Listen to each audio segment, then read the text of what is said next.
with the report saying that a global drop in meat consumption is vital to avoid devastating consequences. The authors state a substantial reduction of impacts would only be possible with a substantial worldwide diet change away from animal products. But certainly the thoughts of limiting the meat consumption should be taken seriously. Supreme Master Ching Hai has similarly spoken on many occasions of the immense toll of meat and fish production on the planet, tirelessly urging for a global switch to plant-based fare, as in the following excerpt from an October 2009 video conference in Germany. But even though our predicament is very grave, we do still have time if we act now. And the solution is still very simple. Well, you know it, right? It's the vegan diet. No animal products.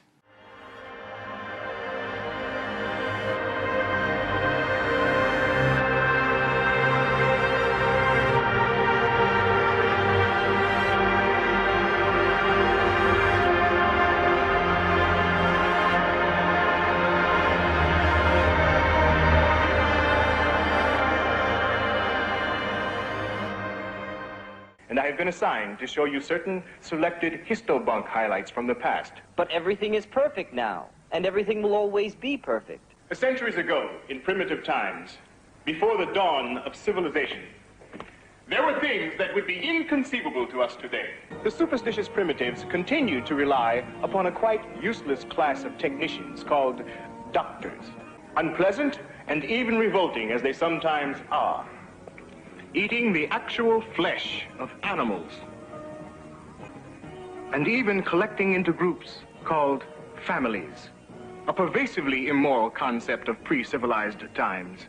Did the primitive females actually? Yes. Primitive females gave viviparous birth to young. Like animals? Yes, physiologically, exactly like animals. I understand your reactions. Perhaps we should take a brief soma break.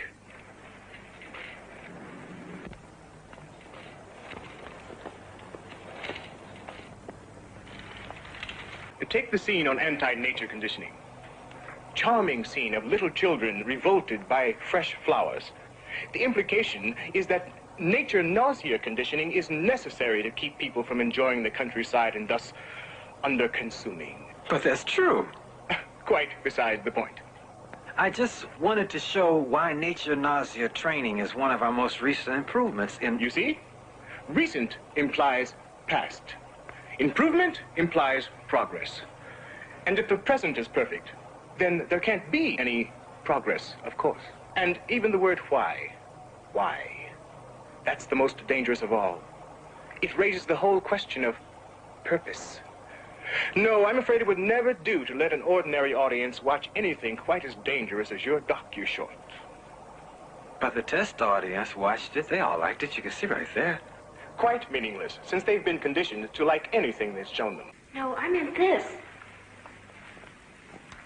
Oh, just one of their cult superstitions meant to frighten off demons. In fact, their religion seems to be based partly on demonology. What sort of demons? Almost anything at all. Rocks, trees, animals, sometimes strangers. Like you. All right, young lady in the t-shirt right there. Vegan outreach. Vegan outreach. Woo! As the next leader of the most amazing nation in the world, how can we set the example on a more nutritional... Check out my pyramid. It helped me eat the best foods for more energy. I noticed a big difference. Pass it on. It's my pyramid. I learned a lot about how to keep my calories under control by cutting down on added sugar.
You understand, for example, that there are essential amino acids. That's proteins, certain ones that we have to get. There are essential fatty acids. This is taught in medical school, it's taught in dietetic school. There are essential minerals, there are essential trace minerals, there are essential vitamins. All these things are listed as essential. There is one food group for which the word essential does not exist in any of the textbooks because they're not essential. There is no such thing as an essential carbohydrate. We often hear this phrase, nutrient-dense foods. I think the Weston A. Price Foundation was the first organization to use this phrase. Then the USDA started to using it, and when they say nutrient-dense, they mean vegetables. They say vegetables are nutrient-dense foods. So let's have a look here. This is apple, carrots, red meat, and liver. Here we have phosphorus. Phosphorus is the energy, it's your fuel for your cells, is phosphorus. A little bit in apple and carrots, way more in red meat, and much more in liver. Here's iron, a little tiny smidgen in apples and carrots, quite a bit in red meat, and look at liver. Zinc, hardly any in the plant foods, lots in red meat and liver. In fact, red meat actually has more zinc than liver.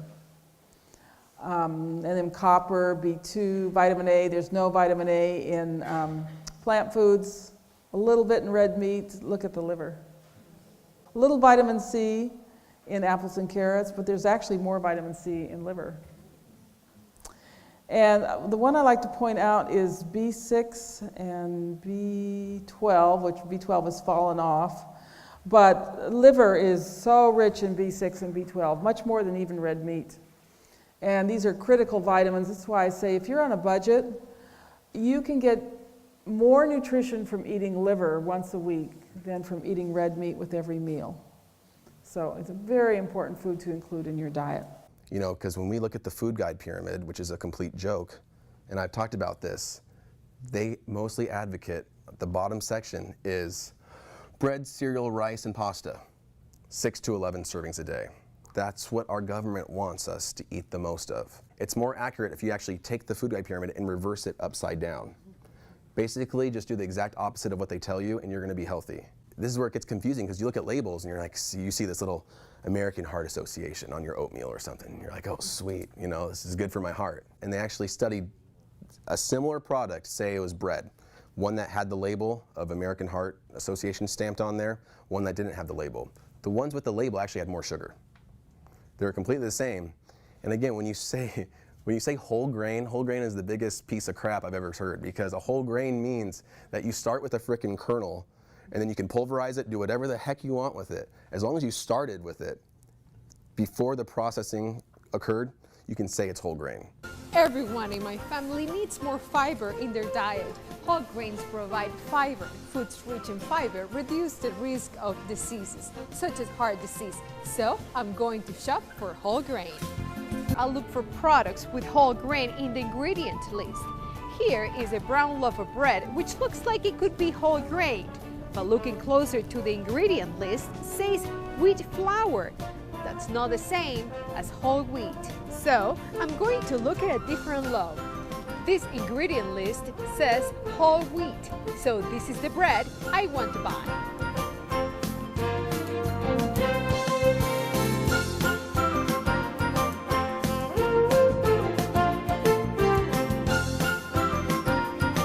The idea that fat and cholesterol cause heart disease comes from 1952 from the diet heart hypothesis. This hypothesis has been called the greatest scientific deception of this century, perhaps of any century. A hypothesis is not the truth. It's only an idea. It has to be proven. This hypothesis, since it was proposed, no other hypothesis in the world had so much research put into it. Billions have been spent all over the world to prove this hypothesis. Billions. And huge political and commercial machine has been built based on this hypothesis. To prove a hypothesis takes a long time. Science doesn't work fast. And while science was working on this hypothesis, The governments in the Western world have fully committed to it. The media touted a new breakthrough, that this is the truth. And all sorts of commercial companies jumped on the bandwagon. Pharmaceutical industry is making billions on this hypothesis. Food industry is making billions. Medical industry is making billions. Western governments are making billions. This hypothesis today we can 100% say has been proven wrong. The diet hut hypothesis is a big mistake. It has been proven wrong for the last 30 years. But because our political and commercial machine has committed to this hypothesis, they work very hard not to allow the population to know the truth, to know the real scientific truth that came out. As you already heard, 95%, maybe more, of studies in the Western world are funded by commercial companies. In English, we have a very good saying. In Russia, we have another, which is very good. But it says that the one who pays the piper orders the tune, right? And what is a scientific study? They design it, they collect data, and then the data is analyzed. If any of you studied statistics, how to analyze data, you would know that there are many methods to analyze the data, depending on what result you want to get out of it. Pharmaceutical industry, food industry, and other industries which benefit from this employ an army of statisticians to do just that for them. So all of these studies, 95, almost 100% studies on this subject, we cannot trust. They're full of lies. However, the honest science has been working on it. There are honest scientists in every country around the world, and they have come up with the truth. So what did the honest science actually say? That dietary cholesterol and animal fats have nothing to do with heart disease. They do not cause heart disease. In fact, there is no connection. Tony the Tiger. What outfit from Tiger? Sugar Frosted Flakes by Kellogg's out of Battle Creek. Never heard of it. Never heard of Sugar Frosted Flakes? Those big crisp flakes of corn with that secret toasted-in sugar frosting? They're great! One group of rats was given rat chow. Second group of rats was given cornflakes. And the third group of rats was given the box that the cornflakes came in. So the rats that got the rat chow lived over a year. The rats that got the box lived longer than the rats that got the cornflakes. The last cornflake rat died the day the first box rat died. The box rats died of starvation. They just lay down and got listless and died. The rats that got the cornflakes became very agitated and ran around their cages and started to bite each other. And they had fits and seizures, and they died of convulsions. So there's something very neurotoxic about the cornflakes. And when they did an autopsy, they found lesions. So this is like little cancers, basically, in the nerve cells of the intestine. We have as many nerve cells in our intestines as we do in our brain. There's a big link between the intestines and the brain. So there's something quite neurotoxic about the proteins when they're extruded. And it's sort of like pasteurizing milk. You warp and distort the proteins. Same thing happens when you extrude. So I learned bad things. I learned vegetarianism. I learned radical approaches that were not healthful. And then when I got into those, I started getting better and better. I started started studying nutrition, got a great nutritionist at the time who was advocating 70-75% raw milk, raw eggs, not raw meat, but those things. So I was getting better and better. So by the time I was 27, I was a raw food vegetarian, fruitarian. And you were a vegan for a while, weren't you? 6.5 years altogether. Right. So that degenerated me. I went to a good place, and then when I went totally, against any kind of lacto-ovo, not any of that in my diet, then I started degressing, and that was the last 2.5 years of that journey. I got on a bicycle. I was going to go out and live on the land and live with animals and Indian tribes and find out what's true health, because I learned after being in those books till I was 27, I realized that there was nothing I was going to learn of truth from the medical profession, because they were run by the pharmaceutical industry. Yes, and you're well versed in this, but you were also on your own, in terms of your own experience, you would find that you would start, your health profile would rise, you would gain strength, your mind would become clear, and then when you do go on another radical diet, such as when you did become a vegan, for example,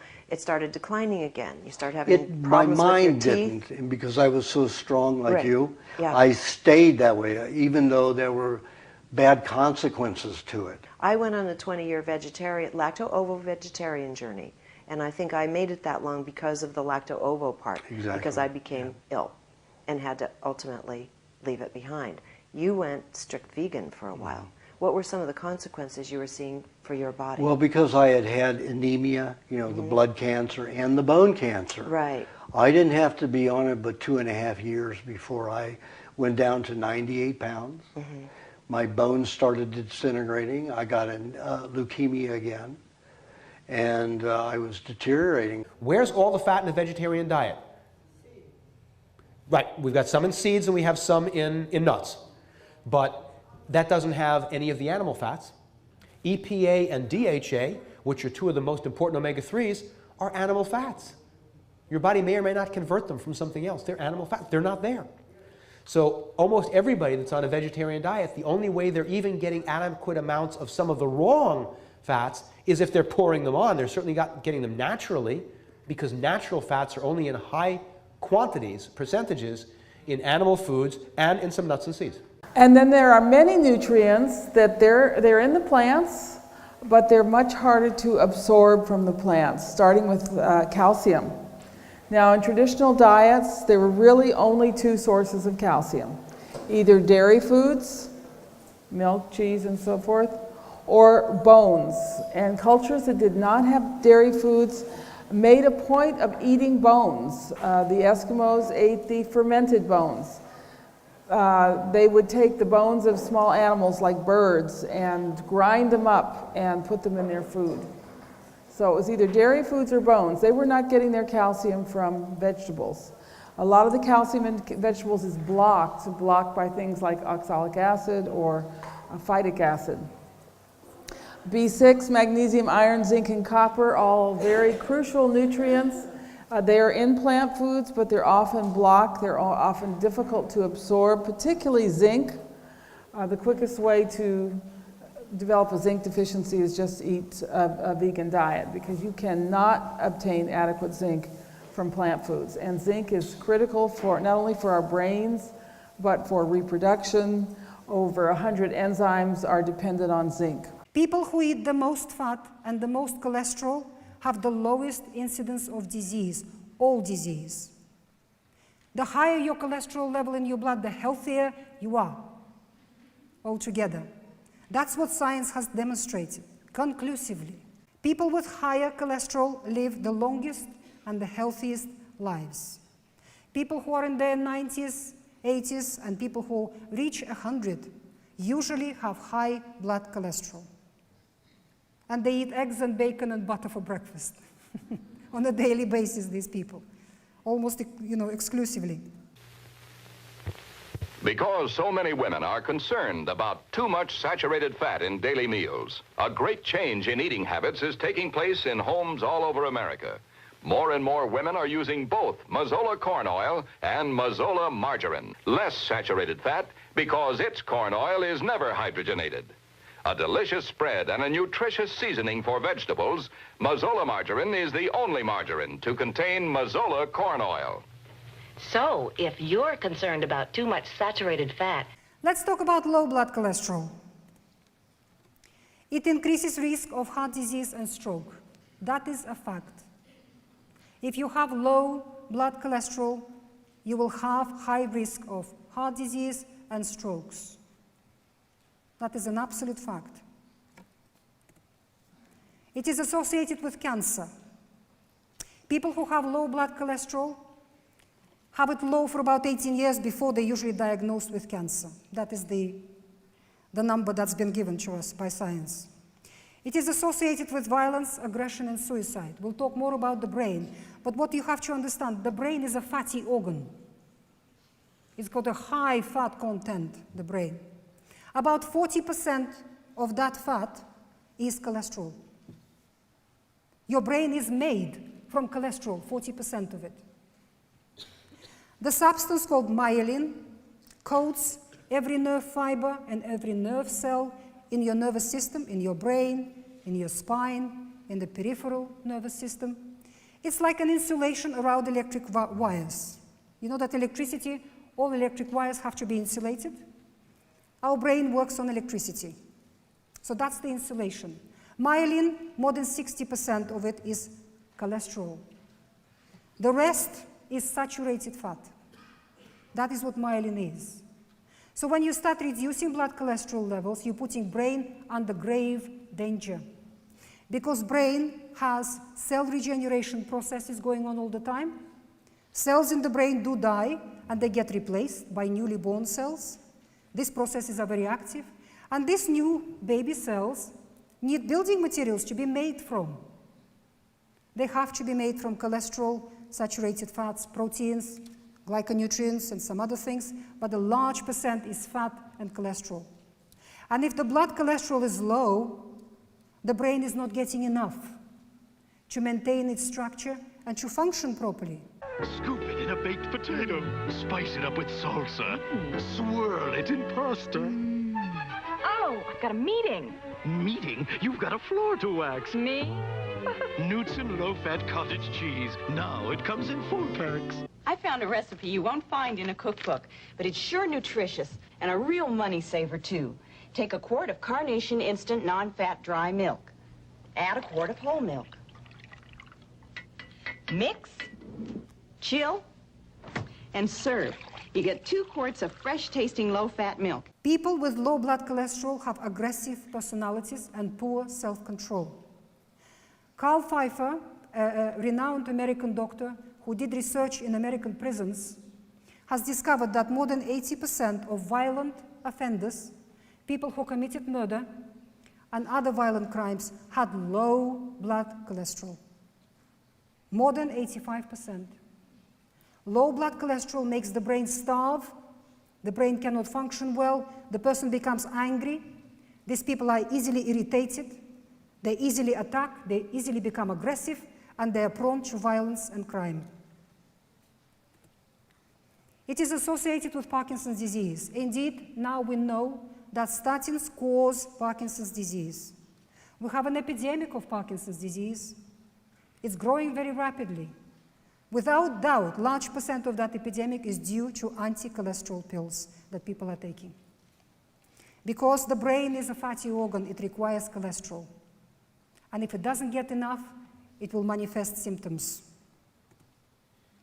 It is associated with memory loss. In fact, memory loss is the #1 side effect of statin drugs. The brain cannot function, you can't remember anything. Because in order to form memories in the brain, synapses have to be formed. The cells in the brain have long arms. They grow long arms to communicate with each other. And when the 2 arms of 2 cells come together, they have to do this. They have to create a synapse here and a synapse here, and they have to connect. Now, the synapses are almost exclusively made out of cholesterol and saturated fat. If your blood cholesterol is low, that is the only place your brain can get cholesterol from. It can manufacture some, but not enough.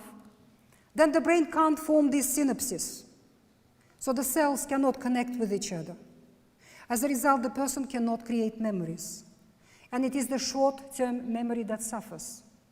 The person might remember what happened in the childhood, because those synapses were formed in the childhood, but he doesn't remember what he had for breakfast, and where he put his car keys, or where he left his hat, or his shoes, or something else. The short-term memory is not being formed, because the brain doesn't have enough building materials, resources, to create memories. These people can't learn anything new, because in order to learn something, we have to remember it. we can't form memory. I can't believe I used to swing over those rocks. Took some foolish risks as a teenager. But I was still taking a foolish risk with my cholesterol. Anyone with high cholesterol may be at increased risk of heart attack. Diet and exercise weren't enough for me. I stopped kidding myself. I've been eating healthier, exercising more, and now I'm also taking Lipitor. If you've been kidding yourself about high cholesterol, stop. Along with diet, Lipitor has been shown to lower bad cholesterol 39 to 60%. Lipitor is FDA approved to reduce the risk of heart attack and stroke in patients who have heart disease or risk factors for heart disease. Lipitor is not for everyone, including people with liver problems and women who are nursing, pregnant, or may become pregnant. I had a heart attack at 57. My doctor told me I should have been doing more for my high cholesterol. What was I thinking? But now, I trust my heart to Lipitor. When diet and exercise are not enough, adding Lipitor may help. Unlike some other cholesterol-lowering medications, Lipitor is FDA approved to reduce the risk of heart attack, stroke, and certain kinds of heart surgeries if you have several common risk factors or heart disease. Lipitor has been extensively studied with over 16 years of research. We have an epidemic of Alzheimer's disease. Western governments are in absolute panic because it is a terrible epidemic and it's like an avalanche coming onto humanity. Alzheimer's disease, dementia. Vast percent of that epidemic is due to statins because every one of these people are taking these drugs. The brain is starving. It cannot form synapses. As a result, the person cannot learn anything, cannot remember anything, and develops Alzheimer's disease. It is associated with poor immunity because our immune cells are high-fat cells. Large percent of the cell membrane and the membranes inside the cell, which form organelles, are made out of cholesterol and saturated fat. And immune cells live a very short life, only a few days, many of them. And when there is any infection in the body, there's a fight going on, many of them die. So your bone marrow has to work very hard to give birth to new baby cells, immune cells, because all your immune cells are born in the bone marrow. Bone marrow is a high cholesterol organ. It has a very high composition of cholesterol. And again, most of that cholesterol comes to your bone marrow from the blood. If you have a low level of cholesterol in your blood, your bone marrow is starving.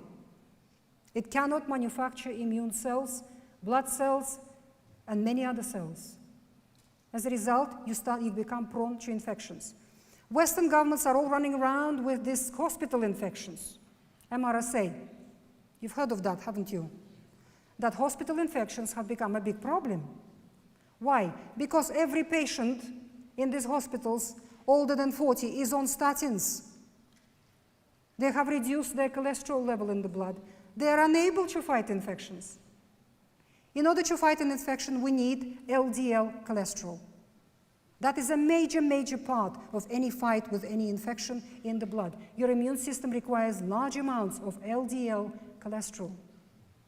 And what are they doing? They're giving them statins. LDL cholesterol is low. The person cannot fight any infection. They're completely defenseless, these patients. That is why we have hospital infections. That is a major, major cause of it. Because of high cholesterol, 1 out of 4 adults is gambling with heart disease. You could leave it to chance or do something about it with a diet including Fleischmann's margarine, 0 cholesterol, low saturated fat.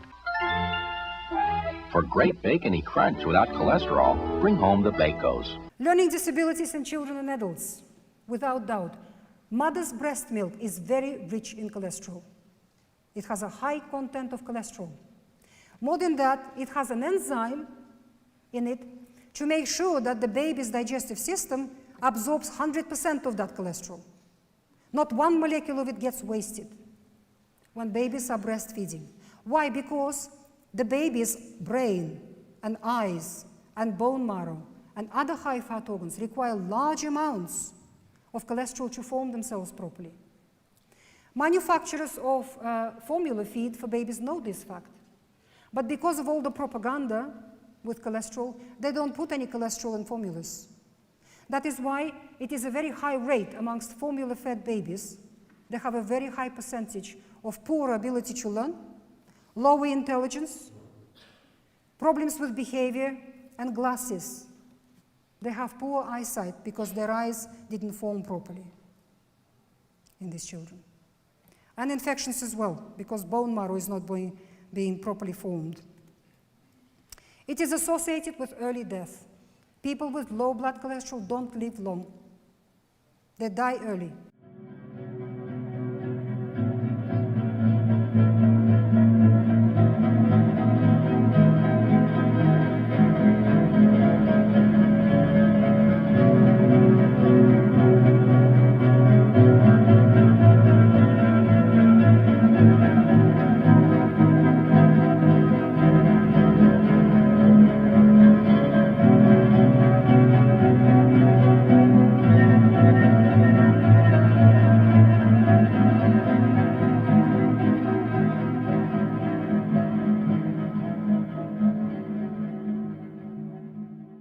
And the truth is getting to the people, but new listeners tune in, and it sounds so wild. And he was saying vegetarian diets give you cancer and kill you because they don't have the fats you need, and your cells basically collapse, and then statins eat holes through your brain even faster. He was saying that 25, 30 years ago.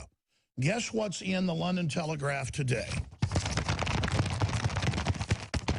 Huge, giant, mega study, long-term vegetarian diet changes human DNA, raising risk of cancer and heart disease. It's well known that people that eat vegetarian diets culturally are shriveled, are weak, are stupid, are infertile, and have small cc-sized brains.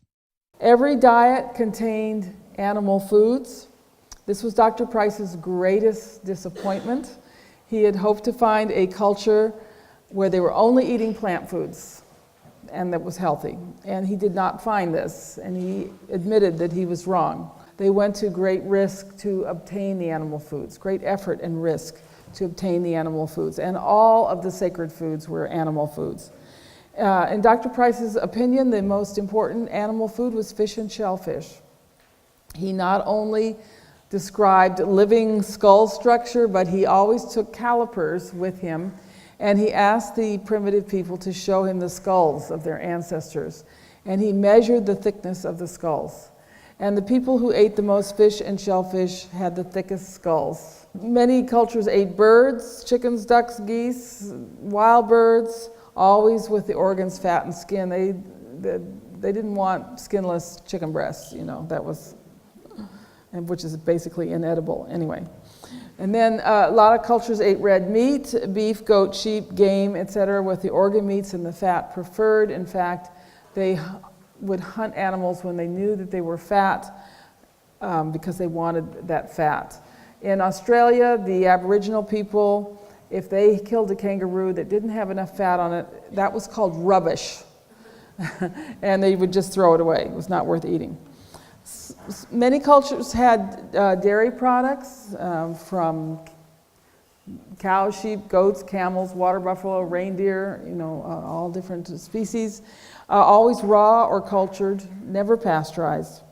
And many cultures ate eggs from birds that are outside. And reptiles and insects, again, very important foods, not for us, but for other cultures. I'm not here to tell you you have to eat insects, but we have to recognize that these were nutrient-dense foods in many cultures. In some cells, depending the function of the cell in the body, depending on where this cell is in the body, some of them have 70% cholesterol in their cell membrane, some have 30. So there's a range between 30 and 70% of cholesterol in the cell membranes in the body. Every cell, about 70% of every cell are membranes. So you can do the calculations yourself. What percent of your body is actually cholesterol and saturated fat? It is more than 50%. You are made from cholesterol. It is a structural element of every cell in your body. And you are made from saturated fats. This is a structural element. And because the cells in the body constantly die and get replaced by newly born cells, building materials are required to build those new baby cells from, to give birth to them. So our bodies require large amounts of cholesterol all the time for that process, and saturated fats as well. The cats began to fight among one another, and Everything he found, like I said before, this is just Pottinger looking at cats. Everything he found was exactly the same as what we see today with human health, because we are eating in ways that are not similar to what our body would most closely desire. So we've got all sorts of emotional problems today. They didn't have them before. They weren't there. They just didn't exist. If only we could teach our traditionally trained psychiatrists that one of the most important things for them to do is change their patients' diets. But of course, you don't want to do something that gets rid of patients. The idea is you get to see them over and over and over again. My entire goal is to see people so that then they don't need me anymore. Doctors don't seem to understand that that should be their goal. There's something that's usually said as a joke. It's not a joke, it was true, but it was true thousands of years ago, that in China, the doctor only was paid while the people remained healthy. Because as soon as the person wasn't healthy anymore, it meant the doctor hadn't done his job correctly, and he no longer got any money. Well, it would be nice if we did that today. Of course, if we did that today, doctors would not be an occupation people would want, because they'd all be in poverty, because none of them would get paid, because the patients aren't getting healthy. We're just suppressing their symptoms and bringing up additional side effects. The last 12 FDA heads were all either on the either a CEO on a pharmaceutical company or a chemical company, Dow, Monsanto, one of those, or they went to that position after they got out of office. No, so they're pushing for a whole different agenda here. Oh yes, there's the chemicalization of humanity. Yeah. To me, what is happening is they want to make a lot of money. They want to keep control of people. So how do you keep control of people? You keep them procreating, keep them in credit, and you keep them unhealthy. Okay? They'll always be in fear of something because they're not going to be well. They're not going to be stable mentally or emotionally. So if they can't get foods that help them calm and relax and be at peace, they're going to be running to a doctor, especially with commercials that are all over, lying, deceitful, completely fraudulent commercials that the government completely ordains. I like to serve what I like to eat, meals that are fresh, healthy, and different. And when I found out my cholesterol was still up a little, my doctor told me about a different kind of cholesterol medicine, Zetia. We talked about statins, a good option. Zetia works differently. You see, statins work mainly with the liver, not Zetia. It works in the digestive tract, like some other medicines, but Zetia is unique in the way it helps block the absorption of cholesterol that comes from food. Zetia, along with a healthy diet, help lower bad cholesterol by an average of 30 points. That's 18%. Zetia complements my diet and exercise. Zetia may not be right for people who have ever had liver problems, are nursing or pregnant, or may become pregnant. Your doctor will decide if Zetia is right for you. Unexplained muscle pain or weakness could be a sign of a rare but serious side effect and should be reported to a doctor right away. Common side effects included tiredness and stomach pain. And the doctor has no therapies, not one, even investigative testing methods that aren't harmful. All of them harm. Yes. And one time I talked with the doctor about that, and he said, "Oh, well, we didn't take an oath when we took the Hippocratic oath. There was no Bible on, so we really didn't swear to anything." Well, that was the attitude. Yeah. Think about what you're dealing with doctors. And doctors all are run by the pharmaceutical industry. Pharmaceutical industry writes all the medical procedures. So the real cause of heart disease epidemic is sugar, bread, breakfast cereals, pasta. That's what they eat, day in and day out, and they think it's all right.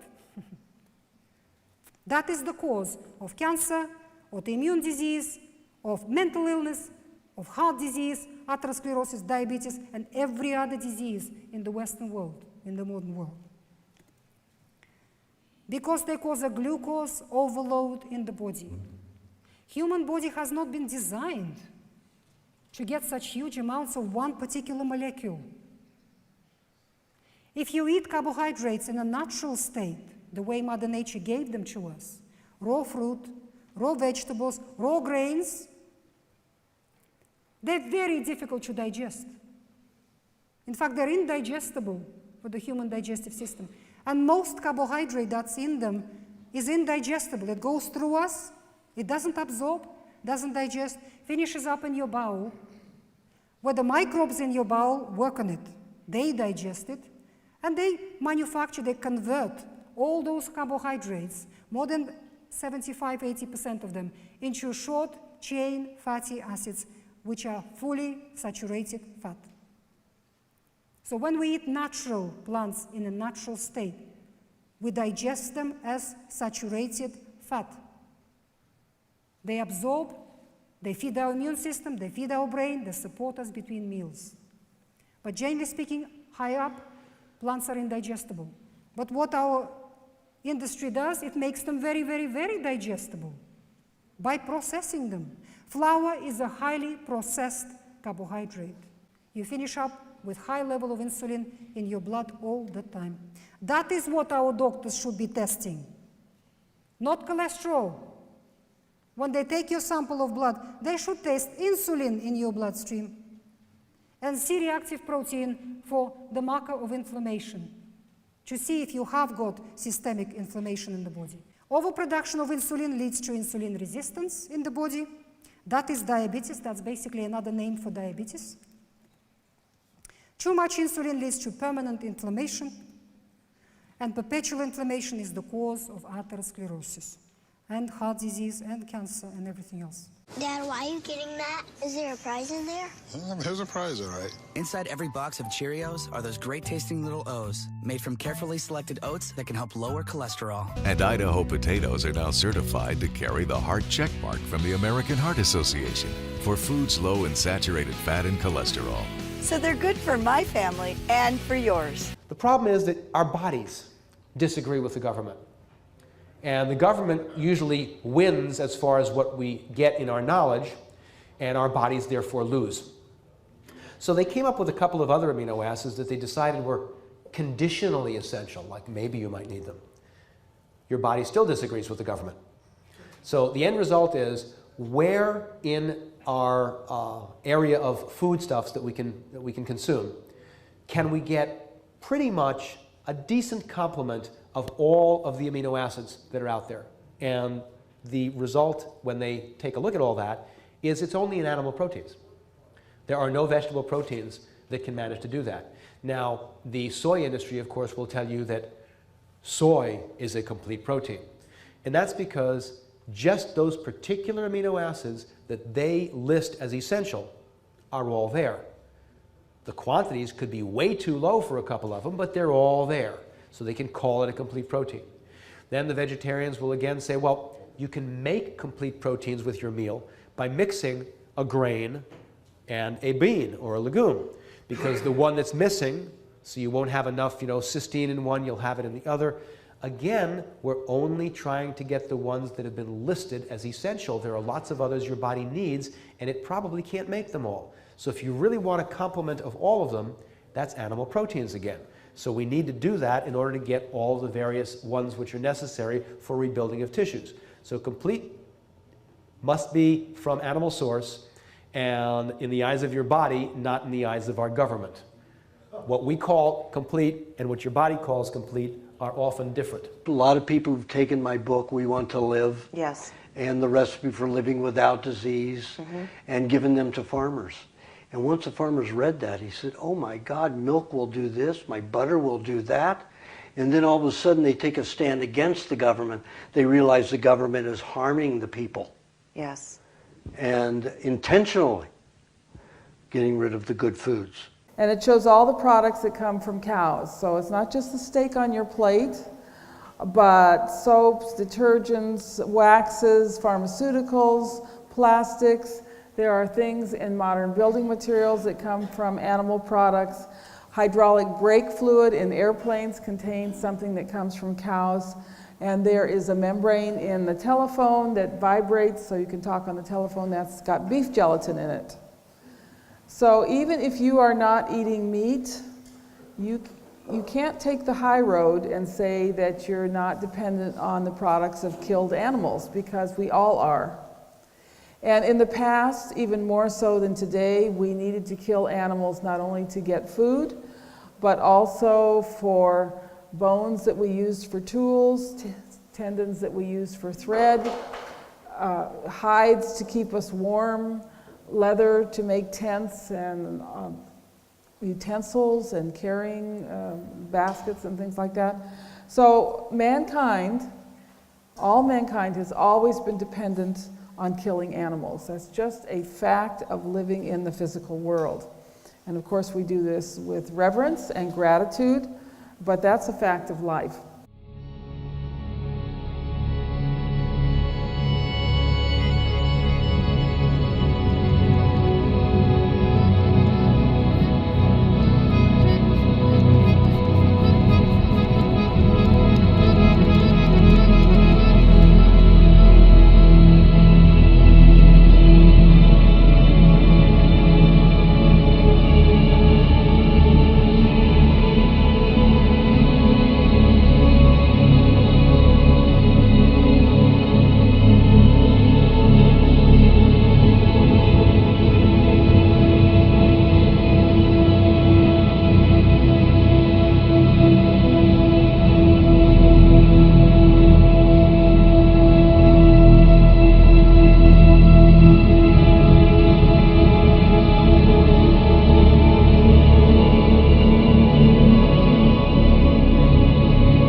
If fed a piece of meat, it may take a full week to reopen.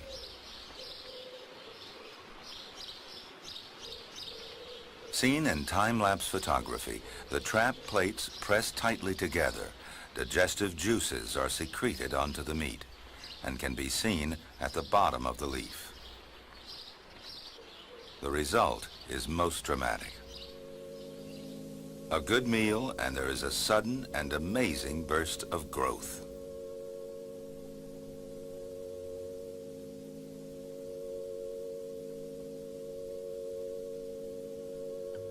It's this ability to digest flesh that enables the Venus flytrap to gain the precious nutrients on which all plants thrive.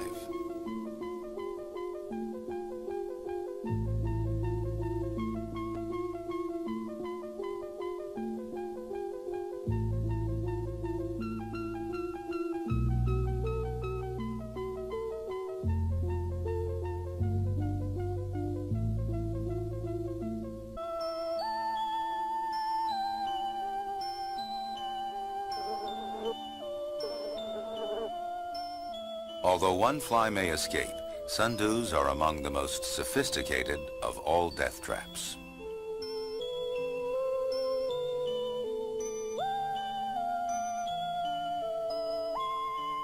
Two ants find their way onto a longleaf sundew. Ant number one, attracted by the sundew's color and the scent of its sugar-sweet droplets, is getting a hearty meal. Now the ant has discovered its danger and makes violent efforts to free itself.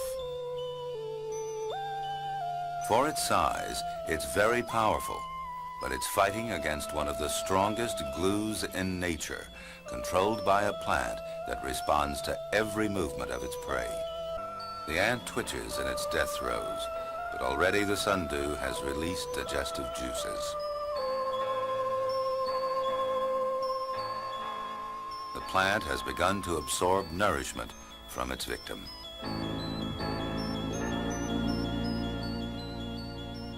To help with absorption, other tentacles curl inward to envelop the ant. In this longleaf species of sundew, only the tentacles move, but here we see a roundleaf sundew closing on a mosquito. In this case, the leaf itself curls round in its embrace of death.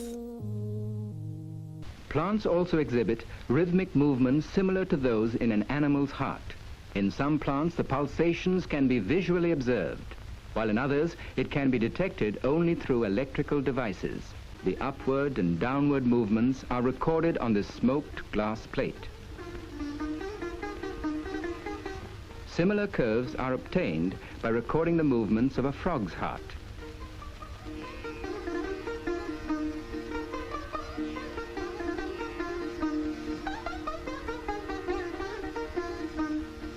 When poison is dropped on a leaf, the plant gives a death cry, and its pulsatory movement stops.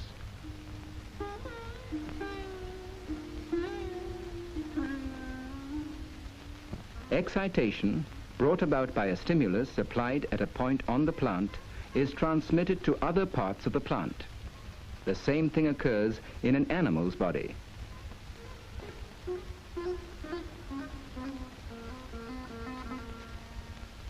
When a child puts his finger in a flame, before he has time to cry out, the arm is automatically withdrawn.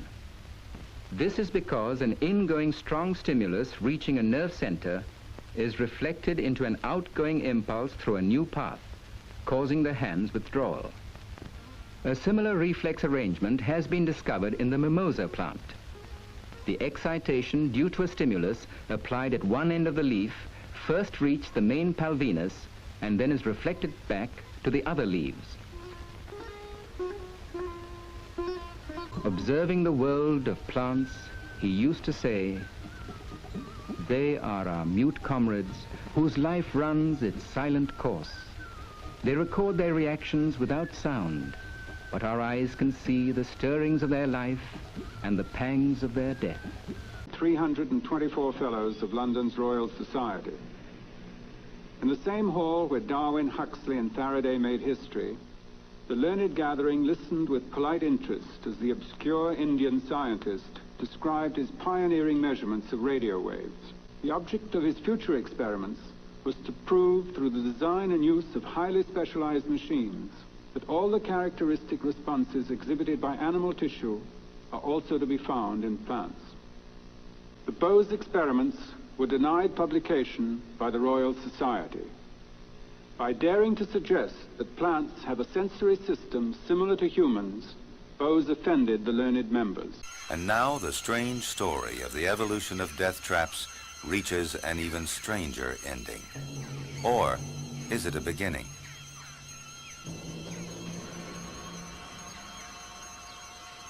The seed of a shepherd's purse has fallen, future generations dormant within.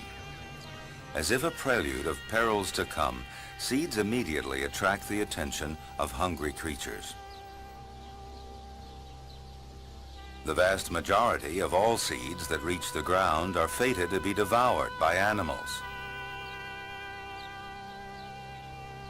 But the shepherd's purse has evolved a mechanism to beat the odds.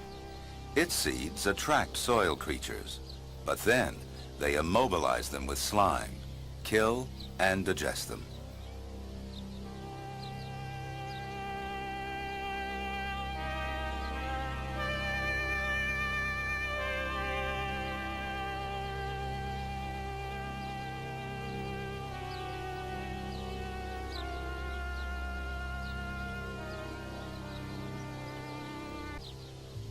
The delicate seedlings that emerge are fortified with a banquet of decaying worms and mites. Their first battle over.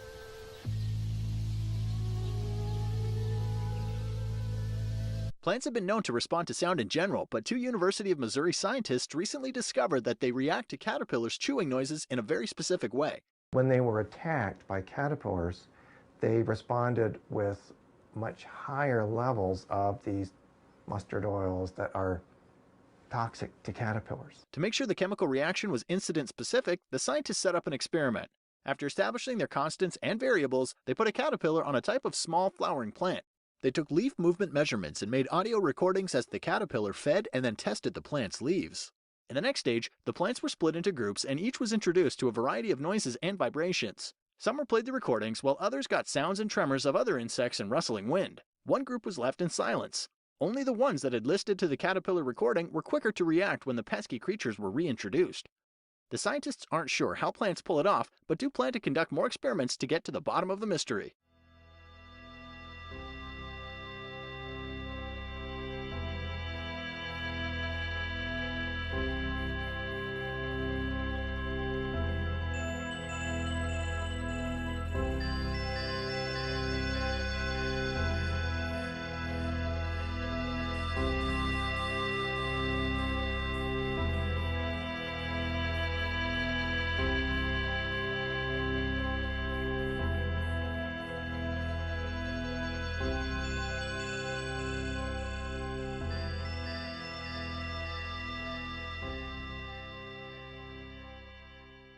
And I was living on a bicycle outdoors, which is very stressful. You know, the temperature changes from day to night. But living in that as a fruitarian, strict fruitarian, no lacto, no ovo, no meats at all, I disintegrated heavily. So I chose to die. Because now the cancer's back, and it's like, what Right. am I? I've tried everything. I was aching in every joint. Yeah. If the temperature dropped below 50 degrees, I mean, at 50 degrees, I started having severe joint pain. Mm-hmm. By the time at 48, I was crippled in excruciating pain. I couldn't move. So you were going to die. So you chose your way. I chose to place. fast to death. To fast to death. I picked an old Indian burial ground in California. I bicycled all the way from, well, I couldn't bicycle much anymore, but I was in Alaska at the time living with the Eskimos. And all the Indian tribes, I'd lived with 4 Indian tribes, and all of them suggested I eat raw meat. Mm-hmm. And I said, no, they're just trying to kill the white boy. Revenge, you know, because again, I'd been brainwashed into believing, even though raw foods were good, with the vagotomy, which is the severing of the vagus nerve and no hydrochloric acid in the stomach, I would die, I would get a parasite and die. So this was heavily entrenched in your mind that if you ate raw meat, you were going to die. Correct. Of yes. poisoning. Exactly. But you tell us this next part of the story. I was in this old Indian burial ground outside, you know, at the foothills of a mountain range, St. Martinez mountain range in Thermal, California. And I was just drinking water to keep the headaches away, and was going to fast myself to death. I knew it would take probably 40, 60 days to do. So right away, I happened to pick a vein of the mountain where it led up into a canyon where a bunch of coyotes lived. Their den was up there. So they'd come down every night, wake me up, almost like clockwork at midnight, and do their howling and play games with me.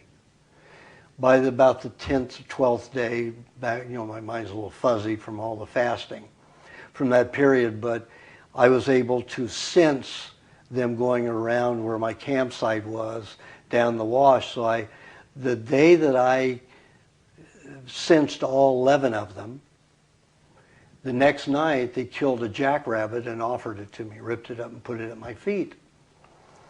And, you know, I was also a philosophical vegetarian because I loved animals. Yeah, that's as me for 20 years. As well, I being understand. afraid of raw meat. Yes. So what went through my head at that moment, though, you know, the coyotes were offering it to me, and, you know, I'm looking at the Easter Bunny. They ripped it open for me. It was all warm and squishy and everything at my feet.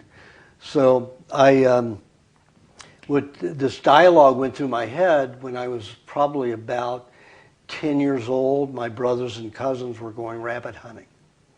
And my uncle was telling them that if they shot a wild rabbit, they needed to cook it till it was brown inside. There could be no pink meat at all, because there's a microbe in wild rabbits that will take over your intestinal tract within 48 hours, and you'll die a miserable, painful death within 48 hours. So, well, the pain would come within 24 hours, dead in 48. So I thought, oh, the coyotes are trying to help me die quickly. So I picked up the rabbit and I started eating. Of course, it came back up, and I had to psych myself in, like at the dinner table when I was forced to eat vegetables that would make me projectile vomit. Mm-hmm. You know, I forced myself into that mental attitude and ate the rabbit. And by the time I got through probably the 12th or 15th bite, it tasted incredibly good to me. So I devoured almost 3 pounds, 3.5 pounds. Wow. Coyotes shared the rest. They went away. I went back to my campsite to die, and I knew I was dying because I felt good. Right, like First you're having that lucid moment before death. Right, you know, Yeah. I had 3 near-death experiences, twice on an operating Mm-hmm. table, where they had to revive me, and on a recreational drug experience, Mm-hmm. and I had to be revived. So I had left the body at those times, and when you leave the body like that, there's no pain. Mm-hmm. You have to leave the pain with the body. So I was having that kind of experience, though I was walking in the body back to my campsite. So I knew I was dying, and I woke the next morning, and I'm still alive in my sleeping bag. I didn't go through any white tunnel or meet Buddha or Jesus or anybody. I was just still here in my body. And I had pretty good energy for the next 3 days, 4 days, and I didn't die. And nothing bad happened. So I said, Indians weren't lying to me at all. They were telling me raw meat. So I started, you know, hunting, trapping chipmunks and birds and scorpions and tarantulas. I ate anything I get a hold of. I'd just break off the poison gland. Seal provides nourishment for the family and the dogs who will pull the heavy loads. And when the family is hungry, a stop is made to eat.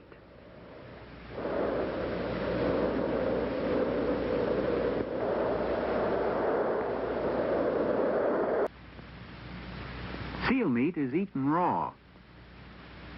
The word Eskimo comes from an Indian language. It means eater of raw meat.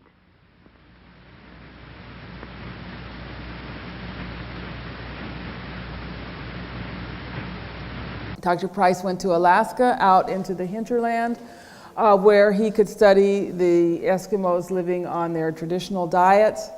And here he found a very high degree of physical excellence. He called them splendid specimens. He loved that phrase, splendid specimens. Beautiful straight teeth. He described this woman's teeth as literally 2 rows of pearls, very broad faces. The children were sturdy and strong. They were curious and alert. He talked to a doctor who'd lived for 30 years among the Eskimos, and this doctor told him that among those who lived on their native diet, he never saw a case of cancer, heart disease, any tuberculosis, anything requiring an operation. So when the Eskimos or any of these primitive groups killed an animal, the first thing they did was eat the fatty organs, the brain, the tongue, the liver, and the marrow. They had a way of tapping that femur bone and bringing out the marrow, and they ate it raw. The marrow is 90% fat. But for you to trap these animals and to eat them, this is primitive. Raw. This is raw. This is frightening, even though rare meat is just about raw. It's barely even warmed. The psychological difference that frightens people so and creates a lot of controversy around you is, what is it that's happening there as an intuitive being in our psyche that we cannot handle?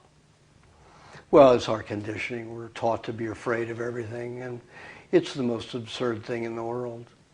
Look, I mean, we've had raw dishes throughout history. Steak tartare. Yeah, the French are eating chopped raw beef and raw egg mixed together. And the Germans eat more than anybody else of steak tartare, even the French. And we have carpaccio, which is thinly sliced, completely raw meat. Well, after, you know, a week of trapping little things and eating them, there's just not much food. And I was 96 pounds. So I got on my bicycle, went to all the near local farms, and I was in a farming country. So I was drinking a gallon of raw milk a day, eating anywhere from a stick to 2 sticks of butter a day, which is a quarter to a half a pound of butter a day, and chicken and eggs and everything I could eat. And within 2.5 months, I gained 50 pounds. Wow. And I looked like a scaled Arnold Schwarzenegger. The first time in my life that I had muscles. Before I was fat as a child, then I got very skinny once I became a diabetic.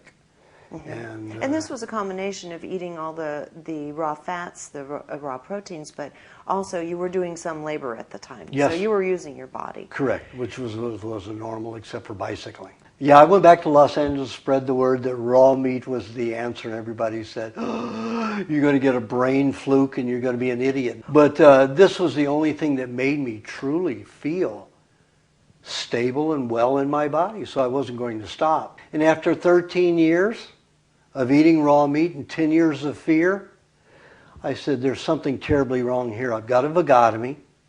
I'm supposed to be deathly ill from eating anything raw, and here I'm eating raw meat for 13 years and I've never gotten diarrhea or vomit from it, ever. You know, this doesn't make sense. So I went to the main medical universities looking for the experiments that prove the raw meat gives parasites, and there wasn't one.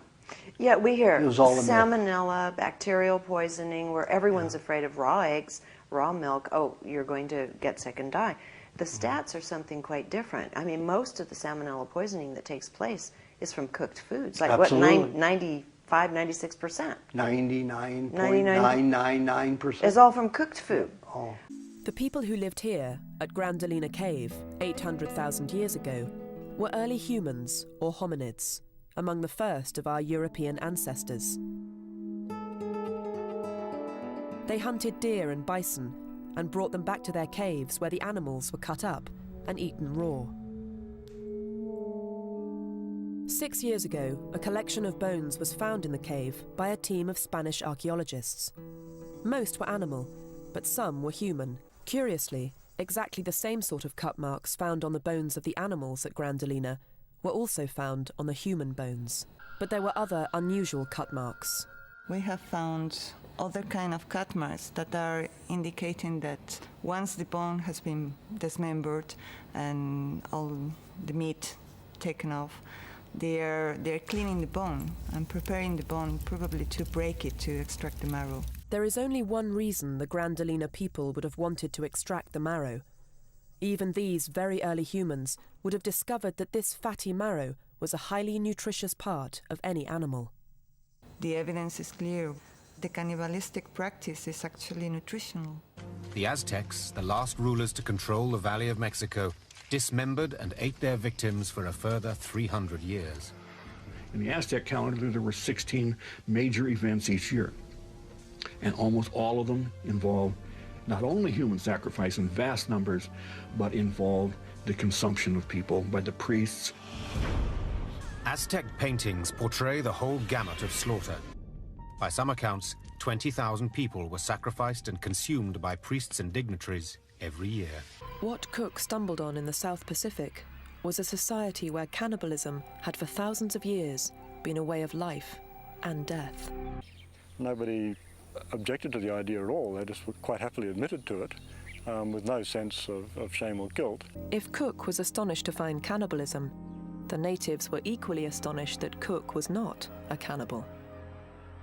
Cook's journals recorded the stories of Fijian cannibalism, but most Europeans found them hard to believe.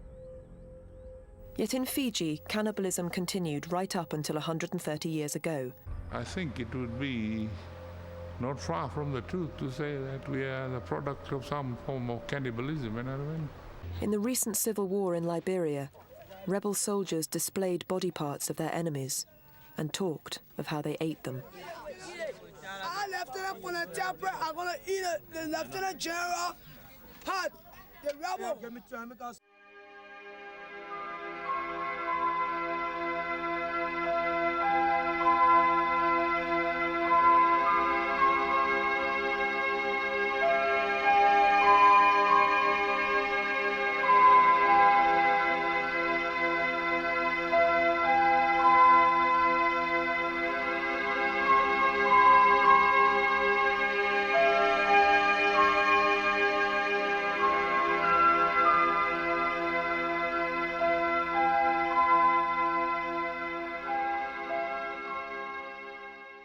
These very early humans must have simply viewed each other as a good source of food. And, perhaps ironically, it is true that the flesh of our own kind is very nutritious. If you bring a person who's starving to death into a diner and give him the choice of a plate of human flesh or a plate of chicken, he would probably be better off eating the plate of human flesh. Digestion involves breaking down the protein and the substances within the food that you eat. If that food is already very close to your own body requirements, there's less of a breakdown process, you save energy, and you can build back up to your own body needs much easier. The Western taboo against cannibalism is inseparable from the history of Christianity. The substitution of blood sacrifice with the sacrifice of Christ through the Eucharist, that the only form of human flesh and blood we ingest is the symbolic flesh and blood of Christ. And that makes other forms of human flesh eating anathema. The report has revealed as that recently as the 18th century, no, this didn't stop, British royalty swallowed parts of the human body. The author adds that this was not a practice reserved to monarchs, but was widespread among the well-to-do in Europe. They've always been predators. They see you as animals. See, let me explain how this works, okay? If you're a new listener and you hear me say that DynCorp and Halliburton it's been admitted in congressional hearings and major newspapers in the country, are running giant white slavery rings, including women and children. And what does she do? And she does sex. She got a big knot with a big tattoo on her private. And what happens in the church? And we do baby sacrifice and eat the baby. What do you mean sacrifice and eat the baby? So we kill the baby and eat it and drink the blood from it. Is that true, Gabriel? Yes. And we dance with the skulls. You what? We dance with the skulls in the church. What skulls? Skulls of the baby. Pardon? Baby skulls. The skulls of the baby. You dance with the baby skulls? Yes. And who kills the babies? Papa, me, Elisa. Who kills the babies? Papa. And what, he gets you to help him? Yes. Shoot. So he tells us to hold the hand on a knife, and then he holds his hand on our hand, so then he cuts the baby's head off. And then he puts it upside down, and then we drain the blood. He does sex to us, he kills babies there. Right. We eat babies, we drink their blood. It's like school time. Right, okay. Instead of lessons, instead of literacy, numeracy, science, we had sex party and we ate babies. And my dad, he lied to my mum about being vegan. The royals drink blood, knowing that Al Gore, it came out in major news back in '99, flies around with a refrigerator full of blood of different blood types. They say, well, it's in case he gets shot, he has blood with him. Well, it's a bunch of different blood types. I know that the royalty has people that wipe their hind ends. And it's actually on the record, but people can't believe reality. I know that there is a practice in Europe still ongoing and a practice by the communist Chinese. Elites have always eaten man flesh. Transylvanian royalty, German royalty, French royalty, Dutch royalty. And it's a secret process they reportedly still engage in, but as early as just 60, 70 years ago, it was on record that they would bathe, women especially, in the blood of children. This is one of their favorite things to do. And so all elites do this. They believe it makes them beautiful. And they will slit the child's throat right there at the bathtub, pour it in. These women find it beautiful to watch the child's blood spraying out. Then they get in the blood bath. Okay? Now, see, I never really even got far on air. I just thought, since it's mainstream news right now, British royalty dined on human flesh, I thought I would just bring that up to you. But not so much even the dining on the human flesh. They like to split the head open and get the pituitary gland and eat it. It's the old-fashioned growth hormone. You know, the rich people today spend millions of dollars getting the scores of facelifts and Botox and liposuction and blood transfusions. And oh, yeah, but that's for the lower-level nouveau riche. This man helped my son through leukemia. Do something amazing. Give blood.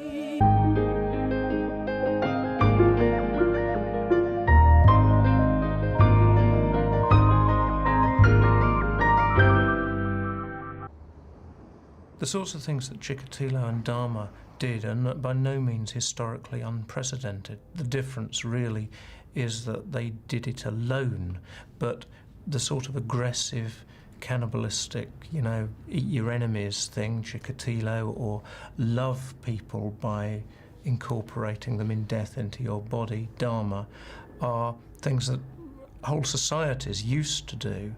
Now it stands out because they are just single individuals who are aberrant, and we think, my God, this is some, you know, new and bizarre human behaviour. It's bizarre, perhaps, but it's not new. Ironically, while Europeans shivered in horror listening to stories of human flesh-eaters in the New World, they were also consuming human body parts as medicine in a time-honoured practice that flourished in the 16th and 17th centuries. human flesh, powdered bones, fresh blood, fingers, and bits of other human body parts and organs were all considered to have therapeutic value. You could walk into any well-stocked apothecary in London or Paris and on the shelves find human body substances packaged as medicines. One of the most common substances was derived from the embalmed corpses of Egyptian mummies. In powdered form, mumia, as it was called, was considered a powerful cure for a variety of ailments. Places like Denmark, 16th, 17th century, when there were public executions, epileptics would come and line up with their bowls and cups in hand, waiting to receive the warm, fresh blood.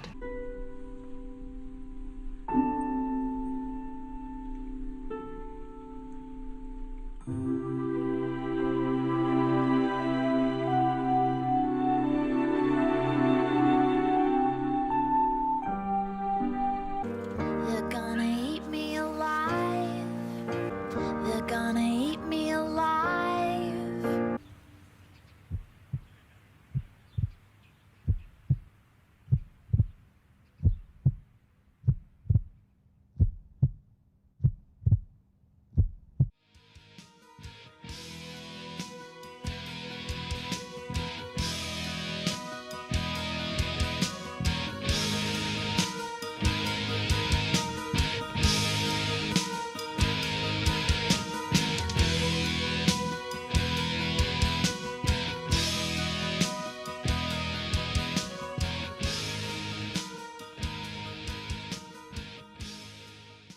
Yeah, just realize that 99% of what the medical profession, pharmaceutical houses say is a lie. Do just the opposite, exactly the opposite, and you will be right. On that, thank you very much.